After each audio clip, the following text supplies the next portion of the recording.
Hello बच्चों, तो चलिए आज क्लास में हम लोग सीखने वाले हैं जीरो से गुना कैसे किया जाता है, यानी कि शून्य से गुना करना सीखें। ठीक है, जैसे जीरो नीचे हो तो उसको कैसे गुना करेंगे, ऊपर जीरो हो तो उसको गुना कैसे करेंगे, 2 अंक का 3 अंक का जो भी हो जीरो से गुना करना आज इस क्लास में हम सिखाने वाले हैं। ठीक है, तो शुरू से लेकर अंत तक आप बिल्कुल देखिए और बिल्कुल रूप से आप सीख जाइएगा।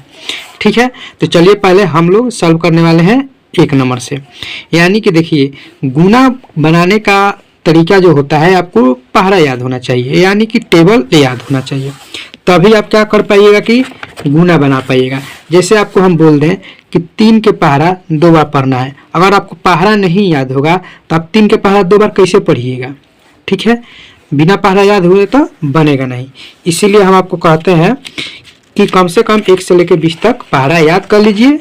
जैसे कि यहाँ पर हम लिखे हुए हैं, देख लीजिए यहाँ पर 1 से लेके 10 तक ऊपर लिखे हुए हैं और नीचे 11 से लेके 20 तक लिखे हुए हैं। तो ये आपको पहरा याद होना चाहिए, तभी आप आसानी से गुना को बना पाइएगा और भाग को बना पाइएगा। तो चलिए अब हम लोग गुना बनाते हैं। जैसे आपको हम बताते हैं कि इसको गुना करना है। ठीक है, जैसे 3 और 2 को गुना कर देना है, तो 3 के पहरा 2 बार पढ़ना है। तो अब यहाँ पर समझिए पहरा आपको याद होगा तो आराम से पढ़ लीजिए। 3 के पहरा 2 बार, 3 का 3, 3 दूना 6, 2 बार पढ़े तो 6 आ गया। तो यहाँ पर आपका आंसर कितना निकल के आ जाएगा, तो 6 आ जाएगा। ठीक है, ये आपका आंसर हो गया। उसी तरह से आपको पढ़ना होगा कि 0 के पहरा 4 बार पढ़िएगा तो क्या आएगा। तो कितना बच्चा कर बोलेंगे कि 0 से 4 में गुना करेंगे तो 4 होगा, नहीं, गलत हो जाता है। 0 से गुना करने का मतलब होता है कि वो संख्या 0 ही हो जाएगा। ठीक है, यानी कि कोई भी संख्या हो, 10, 20, लाख, करोड़, हजार, अरे कोई भी संख्या हो, अगर 0 से गुना करना होगा ना तो 0 ही आंसर आएगा। ठीक है, इतना आप याद रखिएगा। अब देखिए 0 नीचे हो या चाहे ऊपर हो, कहीं पर भी हो गुना करिएगा तो 0 आएगा। 3 के पहरा 0 पढ़िएगा तो 0 हो जाएगा। ठीक है,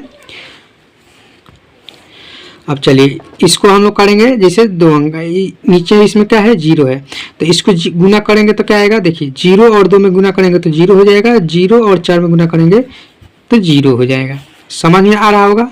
अब चलिए 2 और 0 में गुना करेंगे तो 0 हो जाएगा, 2 और 6 में गुना करेंगे तो 12 हो जाएगा। यानी कि 2 के पहरा 6 बार पढ़िए, चाहे 6 के पहरा 2 बार पढ़िए, तभी आपका क्या आएगा, 12 आएगा। अब चलिए यहाँ पर 2 के पहरा 0 बार पढ़िएगा तो 0 हो जाएगा, 2 के पहरा 2 बार पढ़िएगा तो 4 हो जाएगा। अब देखिए 0 के पहरा 0 बार पढ़िएगा तो 0 हो जाएगा, 0 के पहरा 2 बार पढ़िएगा तो 0 हो जाएगा। अब इसको हम लोग क्या करते हैं, जोड़ते हैं। तो ऊपर 0 है, 0, 0 और 4, 0 और 0। ठीक है, तो इतना आपका आंसर हो जाएगा। ठीक है, हर तरीका से आप लोग को 0 से गुना करने के लिए हम बता रहे हैं, कहीं से भी आपको दिक्कत नहीं होगा। ठीक है, अब चलिए अब यहाँ पर हम लिए हैं जो इसमें 0 नहीं है। ठीक है, जैसे 3 के पहरा 2 बार पढ़ेंगे तो 6 हो जाएगा, 3 के पहरा 4 बार पढ़ेंगे तो 12 का 2 हो जाएगा, हाथ में 1 बचा। 3 के पहरा 2 बार पढ़ेंगे तो 6 हो जाएगा, अब 12 में के हर से लिया 7 हो जाएगा। अब देखिए समझिए हासिल क्यों हम लेते हैं। जैसे यहाँ पर 12 आया था ना, तो हम लोग 12 इस तरह से लिखा जाता है, तो ये 12 के 2 हम लिख दिया और 1 बच गया, यही आपका हासिल हो जाता है। जो 1 होता है आगे वाला में हम लोग को जोड़ना होता है। अब चलिए 2 और 0 में गुना करेंगे, तो देखिए 2 और 0 में गुना करेंगे तो क्या हो जाएगा, 0 हो जाएगा। 0 और 0 में गुना करेंगे तो 0 हो जाएगा, 0 और 4 में गुना करेंगे तो 0 हो जाएगा।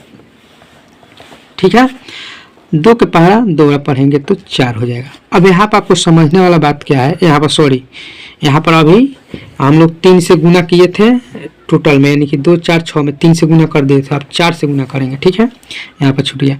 अब 4 के पहरा 2 बार पढ़ेंगे तो 8 आएगा, तो हम लोग यहाँ से लिखेंगे, ताकि यहाँ से नहीं, क्योंकि 1 अंक छोड़कर हम लोग को लिखना होता है। जब 2 अंक को, चाहे 3 अंक को, चाहे 4 अंक के कहूँ भी अंक के गुना बनाएंगे तो 1 अंक छोड़कर लिखते चलेंगे। जैसे मान लीजिए कि हम लोग 3 से इसमें गुना कर दिए तो ये लिखा गया। अब 4 से गुना करेंगे तो देखिए दूसरका नंबर से गुना कर रहे हैं, दूसरका नंबर पे क्या है, 4 है, तो दूसरका नंबर से गुना कर रहे हैं तो दूसरका नंबर के सामने से लिखेंगे। ठीक है, 4 दूना 8, तो यहाँ पर 8 लिख दिए। 4 के पहला 4 तो 16, देखिए 16 ऐसे लिखा जाता है, तो 16 के 6 हम लिखेंगे और 1 बचेगा, आगे जोड़ेंगे। 4 के पहला 2 तो 8 आएगा और 1 हासिल 9 हो जाएगा। अब इसको हम लोग जोड़ेंगे, 6 के 6 हो जाएगा, 2 और 8 कितना हो जाएगा, 10 हो जाएगा। तो 10 के 0, हाथ में 1, 7 और 6 कितना हो जाएगा, 13, एम का हाथ से ले 14 के 4 हो जाएगा, हाथ में 1, 9 और 1 10। ठीक है, तो ये हम लोग का आंसर हो गया। ठीक है, अब चलिए हम लोग करते हैं इसको। 2 के पारा 2 बार पढ़ेंगे तो 4 आया है, 2 के पारा 0 पढ़ेंगे तो 0 आएगा, 2 के पारा 4 बार पढ़ेंगे तो 8 आएगा। अब इसको जोड़ेंगे, 0 0 और 4 कितना हो जाएगा, 4 हो जाएगा, 0 और 0 0 हो जाएगा और ये 8 हो जाएगा। ठीक है, तो ये आंसर हो गया। अब इसको हम लोग गुना करते हैं, 2 के पारा यानी कि 2 के पारा 0 बार पढ़ेंगे, चाहे 0 के पारा 2 बार पढ़ेंगे तभी 0 हो जाएगा, 2 के पारा 0 बार पढ़ेंगे 0 हो जाएगा, 2 के पारा 5 बार पढ़ेंगे तो कितना हो जाएगा, 10 हो जाएगा। ठीक है, तो यहाँ पर आपका कितना हो गया, 1000 हो गया। इस तरह से भी आप लोग को समझ में आ गया होगा कि 500 से 2 से गुना करेंगे, 500 को 2 से गुना करेंगे तो 1000 होगा। इतना भी आप लोग समझ गए होंगे। और समझ में आ गया हो तो वीडियो को लाइक कीजिए, शेयर कीजिए, चैनल पर नया तो चैनल को सब्सक्राइब कीजिए। चलिए फिर मिलते हैं हम लोग नेक्स्ट क्लास में।